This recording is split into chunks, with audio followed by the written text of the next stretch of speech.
A aura é uma espécie de halo luminoso, um conjunto de radiações que circunda e interpenetra todo o nosso complexo fisiopsíquico.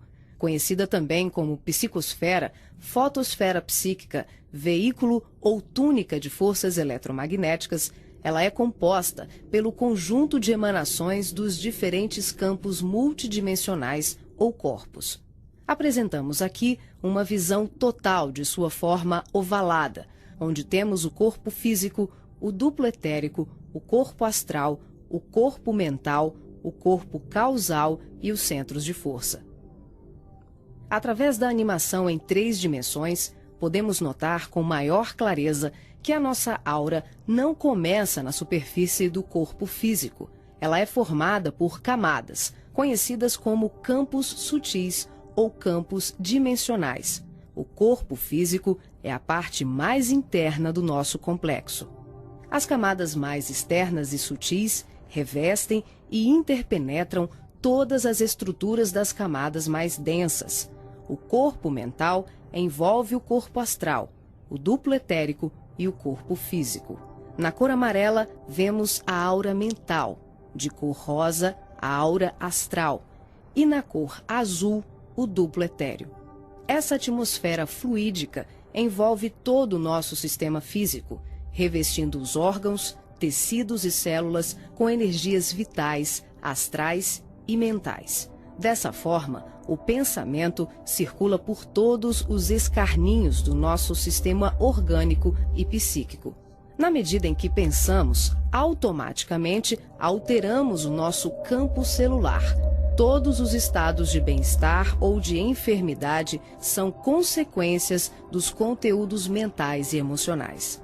Sua multiplicidade de cores, suas formas e alterações, quando analisadas e estudadas, podem indicar os estados de saúde e emocional do ser humano.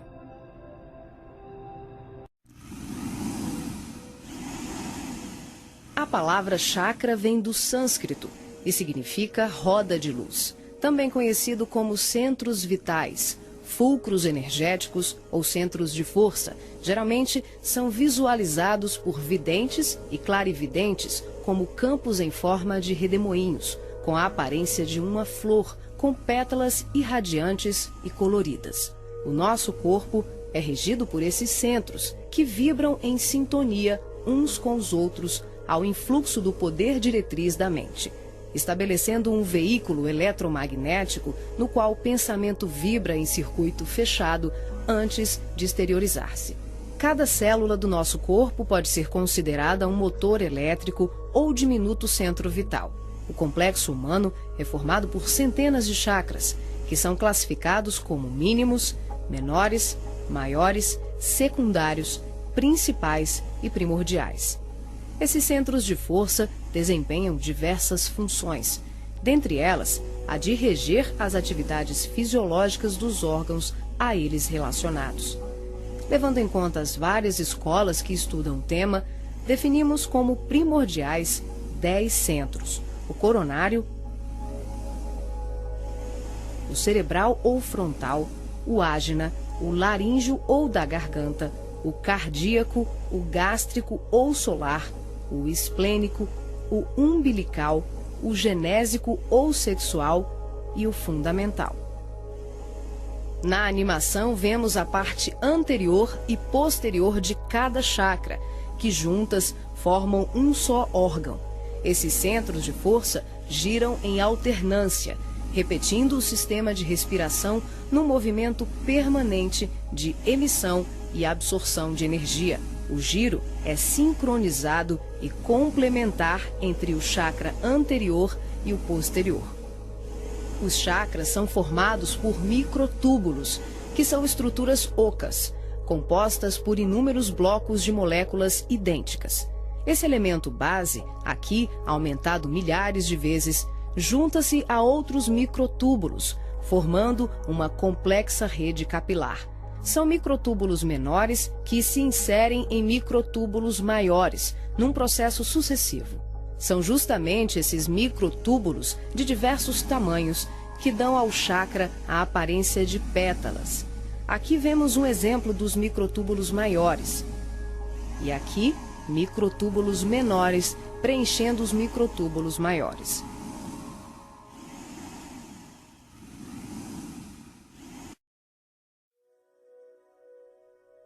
Assim como os chakras, a aura também é formada por microtúbulos, que podem ser vistos com maior precisão no duplo etérico. Os microtúbulos se afunilam, ficam cada vez menores e penetram os poros das membranas celulares. Como os citoplasmas das células é constituído em grande parte por água, que é uma das substâncias mais suscetíveis à magnetização, podemos concluir que o nosso bem-estar ou os nossos males físicos são frutos da nossa forma de ser e pensar. É assim que as vibrações positivas ou negativas geram saúde ou doença em nossas vidas. Tudo é resultado da direção e da qualidade que damos às nossas correntes mentais. Nessa animação, vemos através da aura e dos corpos. Os chakras estão ampliados e representados como lunetas se expandindo. Podemos observar o sincronismo das camadas mais externas com as mais internas. Temos os campos ligados ao corpo mental em amarelo, ao corpo astral em rosa e ao duplo etéreo em azul. Os centros de força das camadas superiores envolvem completamente os centros das camadas mais densas. Cada parte da luneta está contida na outra. Os microtúbulos maiores são preenchidos pelos menores.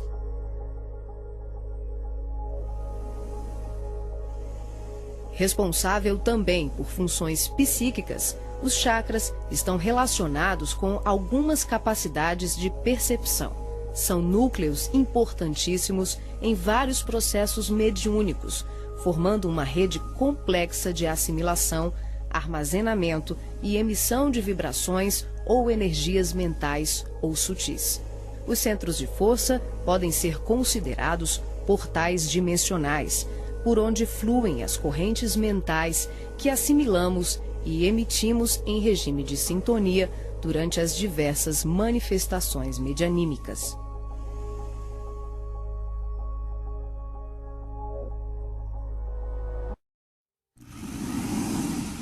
Vemos agora os chakras relacionados aos seus respectivos órgãos. Começamos pelos superiores, representados pelo coronário, frontal e ágina, anterior e posterior.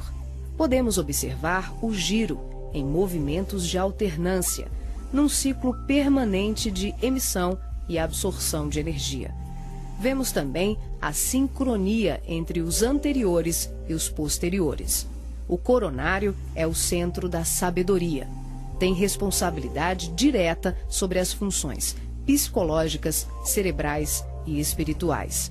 Alimenta as células do pensamento e é o provedor de todos os recursos eletromagnéticos indispensáveis à estabilidade orgânica. É o centro de mais alta frequência. Na animação, o chakra ágina, responsável pelas percepções visuais, vidência e clarevidência, aparece na sua parte posterior da mesma maneira que o frontal. Na verdade, eles se juntam, formando um só chakra, localizado na parte posterior da nossa cabeça. É aqui que o cordão de prata é inserido. O frontal é o centro da mente. Responde pelas funções da visão, da audição, do olfato e ainda administra o sistema nervoso central. É responsável também por uma vasta rede de processos da inteligência, que dizem respeito à palavra, à cultura, à arte e ao saber. O chakra laríngeo é o centro da expressão, regula a fonia, o sistema respiratório, o processo digestivo inicial, a pressão arterial e corresponde-se com as glândulas tireoide e paratireoide. O que na imagem se assemelha a uma pétala são os microtúbulos dos mais variados tamanhos. Eles giram em um processo sincrônico, sempre de forma complementar. O cardíaco é o centro do sentimento. vemos a sua feição posterior e anterior. Ele sustenta os serviços da emoção e do equilíbrio geral. É o responsável pelas energias de todo o aparelho circulatório e se relaciona com o sistema nervoso parasimpático. O centro gástrico também é conhecido como solar ou centro de cura. Um chakra de baixa frequência, o gástrico é uma das mais ativas usinas de fluidos vitais para exteriorização. É responsável pelos processos digestivos e grande parte do metabolismo, atuando vigorosamente sobre o estômago e órgãos envolvidos na digestão. Dentro desses microtúbulos ocos, temos outros microtúbulos ocos. O chakra esplênico é um dos mais importantes. O centro do equilíbrio é também uma grande usina de fluidos. Ele regula a distribuição e a circulação adequada dos recursos vitais em nosso corpo. A feição de pétalas que vemos nessa animação é por conta dos microtúbulos maiores. O umbilical completa as funções do gástrico e do esplênico. Na sua parte posterior, ele é menor. Nós ampliamos para demonstrar de forma clara como esses chakras se interagem. O genésico, conhecido também como chakra sexual, é o centro das formas e elevação. Exerce grande importância nos processos genésicos. Elabora densos campos fluídicos que, quando bem canalizados, podem propiciar vigorosos potenciais energéticos no campo do amor e da criatividade. O chakra fundamental trabalha como se fosse o posterior do coronário.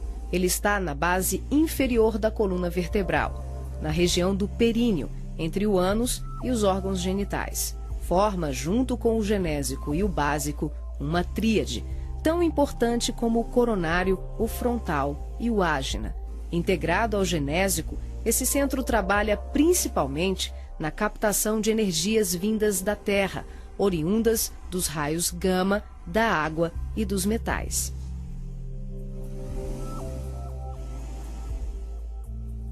Nessa animação, representamos o processo de desdobramento dos diferentes corpos. Vemos aqui a projeção ou saída dos corpos sutis do homem. O corpo físico permanece. O duplo etérico, o corpo astral e o corpo mental se exteriorizam. Os fios coloridos dão enfoque ao funcionamento dos cordões fluídicos, que são os responsáveis pela interação entre os corpos.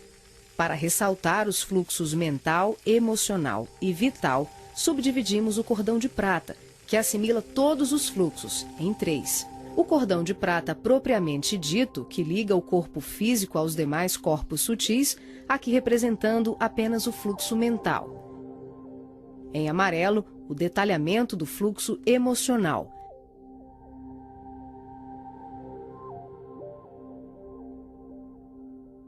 E na cor rosa, o fluxo vital.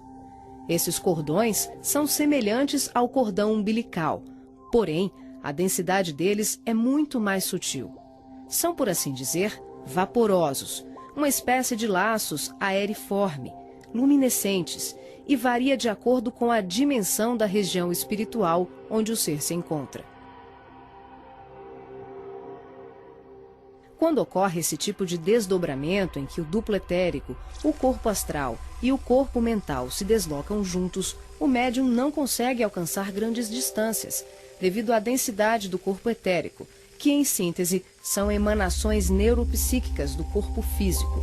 Dessa forma, o espírito fica nas imediações do organismo carnal, e sua saída ou projeção é geralmente por tempo limitado. Esse fenômeno é muito comum no sono e também em desdobramentos parciais durante os trabalhos mediúnicos.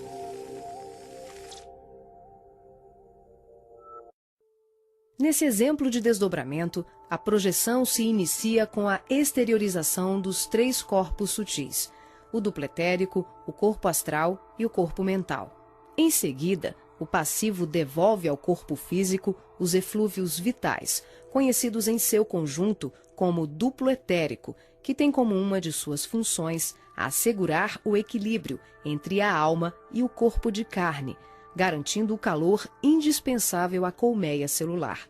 Desembaraçado dos veículos mais densos, corpo físico e duplo etérico, o médium se desloca com o corpo astral, envolvido pelo corpo mental e pelos outros corpos mais sutis, aqui não representados.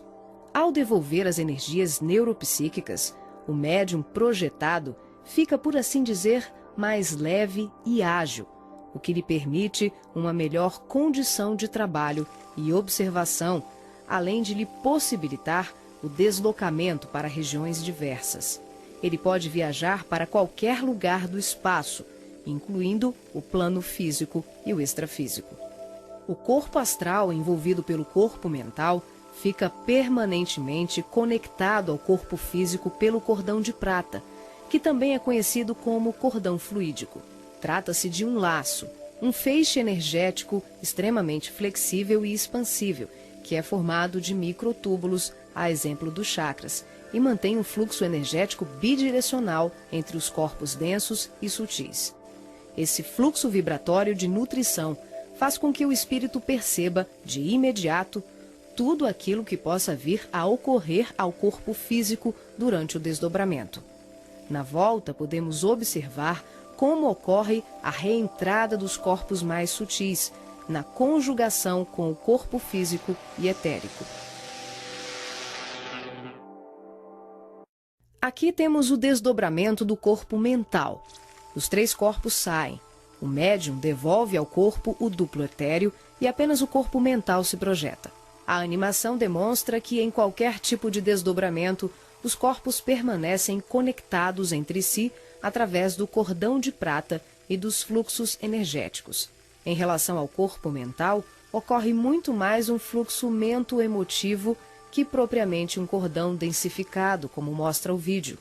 Esse tipo de projeção permite ao médium se deslocar para qualquer lugar do universo com uma percepção muito maior, visitando regiões astrais e mundos superiores que estão bem além das colônias de transição, geralmente descritas na literatura espírita. O corpo mental é o envoltório sutil da mente.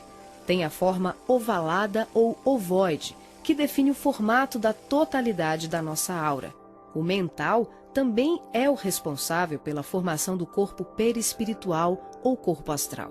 É o corpo que permanece quando perdemos os demais corpos, por avanço evolutivo, por desequilíbrio profundo, como na ovoidização, ou em operações atinentes a certos renascimentos na crosta terrena. É por essa razão que os espíritos que perderam os corpos mais densos, corpo físico, duplo etérico e corpo astral, por monodeísmo, permanecendo envolvidos apenas pela túnica mental, são chamados de ovoides ou esféricos. Essa animação exemplifica como se dá a interação por expansão da consciência, sem que haja nenhuma dissociação dos corpos densos e sutis. As percepções dos mundos astral e mental, além das comunicações mediúnicas especiais, como a recepção de correntes de pensamentos, podem ser realizadas sem que haja o desdobramento de nenhum dos nossos corpos. Esse fenômeno se manifesta pela expansão simples e ampla da consciência. É um processo interior, de qualificação e sutilização do medianeiro, um acesse. O ser vê, ouve, percebe e interage com outros seres e diversos mundos, sem que ocorra uma saída, uma viagem, um deslocamento. O espírito pode estar em vários locais ao mesmo tempo e perceber, tomar conhecimento de tudo o que o cerca e tudo o que o envolve a grandes distâncias. É o todo em cada parte, é cada ponto contendo o todo.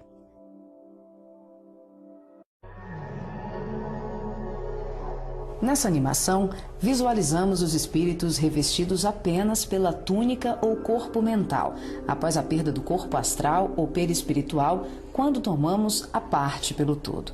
São denominados pelo espírito André Luiz de esferoides ou ovoides. tristes mentes humanas sem apetrechos de manifestação, verdadeiros fetos ou amebas mentais, que são utilizados por mentes criminosas e perversas em processos obsessivos, tecnicamente organizados, tanto em relação aos desencarnados como encarnados. Geralmente se apresentam em forma ovalada, da dimensão de um crânio humano de aspecto gelatinoso, com características amorfas e colorações que variam de um acinzentado escuro ao negro e ao avermelhado. A perda do corpo astral ou ovoidização são atinentes a vários processos, que vão da reencarnação à sublimação do espírito. Aqui, focalizamos o sentido inferior dessa ocorrência, quando a personalidade desencarnada continua no além-túmulo, o cultivo das ideias de ódio, vingança, autodestruição, culpa, egoísmo, apego vicioso, gerando uma fixação monodeística, que é a tendência da consciência de fixar o pensamento em uma só ideia, provocando alterações fisiológicas e anatômicas no veículo perispiritual. As partículas mentais circulam em circuito fechado pelo campo da aura e são absorvidas pelos chakras, provocando a assimilação de forças degradantes pelas células perispirituais, que passam a operar em regime de desequilíbrio, até que pela repetição incessante e de longo curso de tal mecanismo, o ser gasta, por assim dizer, o seu corpo astral ou perispiritual, ficando revestido apenas pelo corpo mental. Como a mente é o fundamento organizador de todos os nossos tecidos grosseiros e sutis, as cristalizações do pensamento em circuito fechado, em verdadeiros processos de auto-hipnose, de ondas negativas, de ódio, mágoas e diversos outros sentimentos de baixa vibração, acabam gerando uma atrofia do corpo espiritual da criatura em desequilíbrio, perdendo temporariamente o desenho humano. Os ovoides, quando são atraídos e localizados por mentes perversas no campo da aura de encarnados ou desencarnados, passam a viver em regimes simbióticos com suas vítimas, absorvendo-lhes as forças psíquicas em movimento automático de sucção, à semelhança de vários parasitas encontrados na natureza, levando à desorganização das estruturas psíquicas daqueles que lhes sofrem ação doentia. Dependendo das parcelas de créditos e débitos entre os litigantes de tão triste quadro, as relações vindicativas podem se prolongar para além da morte física do hospedeiro. Essas obsessões dolorosas não são ocorrências raras, mas processos comuns provocados pela ignorância e paixões daqueles que permitem enovelarem-se nas teias do ódio e da vingança. O caminho dos ovoides, em tão triste condição, é a esfera do recomeço, as reencarnações na crosta terrena ou em setores outros de vida congênere, tal qual a semente destinada à cova escura para trabalhos de produção, seleção e aprimoramento.